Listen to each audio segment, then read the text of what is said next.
So one of the ways that you can spot a potentially counterfeit or fake Ingersoll lock is by looking at the keys. The keys can be a bit of a giveaway. They don't have the sophisticated key cutting process, and what happens is you wind up on this side of the key. You won't see it on the other side, but on this side of the key where it says Ingersoll, you wind up with these residual pieces of key that the machine they're cutting on hasn't been able to remove. I'll go in a bit closer. So you can see what I'm referring to here, the little folds of metal. And there's one here and one here.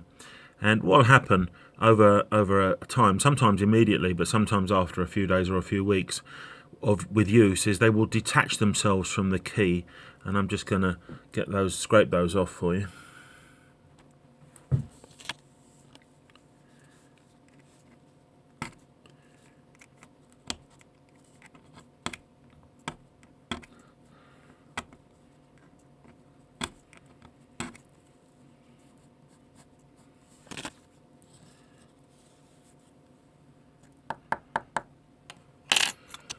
And this is what we're left with.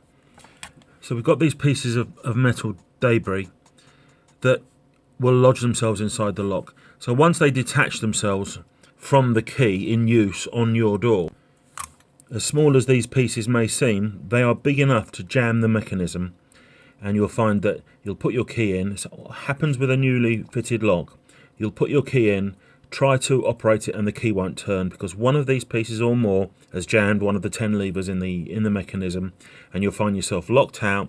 Your key won't work, having to call a locksmith at great expense. So what you want to do is have a look at your keys when your lock arrives and make sure there's none of these on there. And if there are, then you want to be returning that lock to the supplier and purchasing a lock from our website, which will be completely original and free of any of this key debris that you see here. And that's it. If you've got any questions, get in touch. Thanks very much. Bye-bye.